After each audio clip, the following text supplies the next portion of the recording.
Di era globalisasi seperti sekarang ini, teknologi dan media sosial menjadi bagian penting dalam kehidupan kita sehari-hari. Hampir semua aktivitas sosial, belajar, hingga bekerja kini dilakukan secara online. Tetapi, di balik semua kemudahan itu, ada tantangan yang perlu kita waspadai bersama, yaitu cyberbullying atau perundungan di dunia maya. Bijak dalam menggunakan media sosial berarti kita memahami dan menjalankan nilai-nilai kemanusiaan yang terdapat dalam sila kedua Pancasila. Hal ini meliputi sikap saling menghormati sesama pengguna, menjaga etika berkomunikasi, menghindari penyebaran konten negatif yang tidak benar, serta bertanggung jawab atas setiap informasi yang diberikan. Selain itu, bijak dalam menggunakan media sosial juga merupakan kemampuan menilai informasi secara kritis dan menggunakan media sosial sebagai sarana yang konstruktif untuk pendidikan, solidaritas, dan pengembangan budaya positif.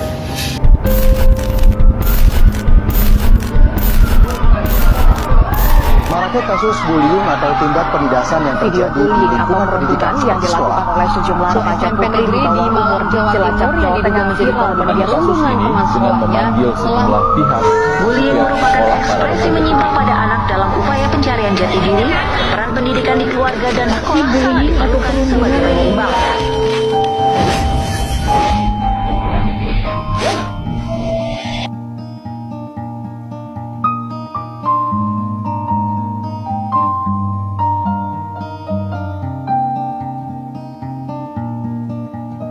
Cyberbullying adalah tindakan kekerasan atau pelecehan yang terjadi lewat media sosial, pesan singkat, atau platform digital lain. Bentuknya bermacam-macam, mulai dari menyebarkan berita bohong, menghina, mengejek, sampai ancaman yang bisa menyakiti perasaan maupun mental korban. Dampaknya sangat serius, bisa membuat korban merasa tertekan, takut, dan bahkan depresi. Sebagai generasi muda yang mewakili masa depan bangsa, kita wajib menegakkan nilai kemanusiaan yang adil dan beradab. Seperti yang tertuang dalam sila kedua Pancasila, ini berarti kita harus saling menghormati dan menjaga sikap agar semua dapat hidup dengan damai dan bermartabat, termasuk di dunia digital. Perlu juga untuk diketahui bahwa cyberbullying tidak mengenal batas usia, jenis kelamin, atau latar belakang sosial. Semua orang bisa menjadi korban atau pelaku tanpa sadar. Oleh karena itu, edukasi tentang bahaya dan cara menghindari perilaku ini harus dilakukan sejak dini, baik di lingkungan keluarga maupun sekolah, agar generasi muda mampu memahami dampak buruknya dan mengambil tindakan yang tepat bila menghadapi atau menyaksikan perundungan digital. Bermedia sosial dengan baik bukan hanya soal menghindari kata-kata kasar. Lebih dari itu, kita harus berani menunjukkan sikap empati, menghargai perbedaan pendapat, dan berkomunikasi dengan santun.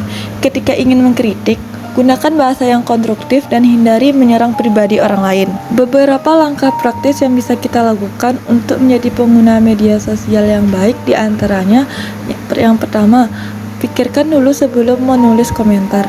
Jangan mudah terpancing emosi. Yang kedua, cek kebenaran informasi sebelum membagikan. Yang ketiga, gunakan media sosial untuk hal-hal positif, misalnya berbagi ilmu, inspirasi, atau motivasi. Selain sikap empati dan santun, kita juga perlu membangun kesadaran bahwa setiap postingan dan komentar kita itu bersifat permanen dan dapat disebarluaskan. Oleh karena itu, kontrol diri menjadi sangat penting agar kita dapat menjaga reputasi dan menciptakan lingkungan digital yang positif. Berbagi konten yang mendidik dan menghibur juga turut mendukung terciptanya suasana media sosial yang aman dan menyenangkan untuk semua.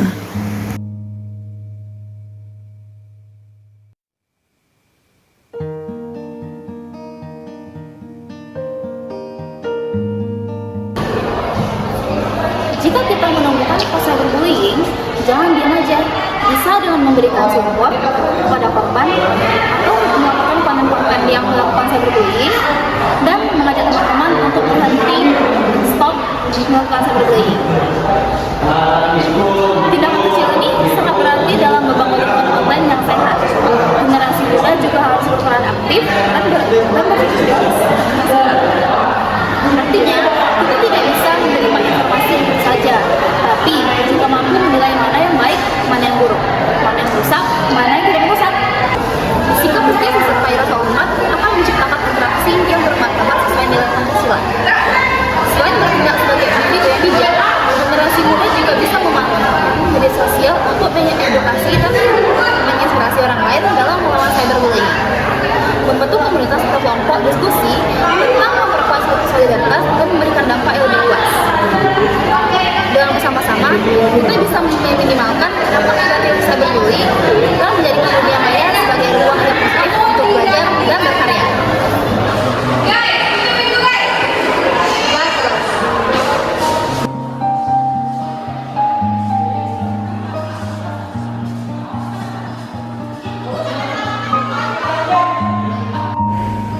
berpegang teguh pada sila kedua Pancasila, mari kita wujudkan dunia maya yang penuh keadilan dan peradaban.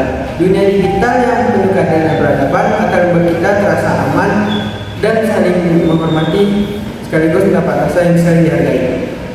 Ingat, di balik layar ada setiap manusia yang berhak kita lakukan dengan baik.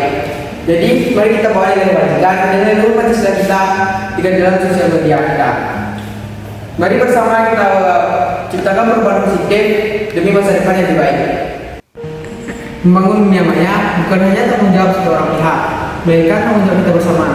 Dengan memastikan nilai luhur Pancasila kita waris dalam sosial media kita, maka kita dapat memastikan bahwa setiap orang dapat perlakuan yang adil, baik siapapun dia dapat kita dengan adil dan kita hormati. Jadi, mari kita bersama mengajak semua orang untuk bijak dalam menggunakan sosial media kita demi perubahan yang positif dan berkelanjutan demi masa depan bangsa kita.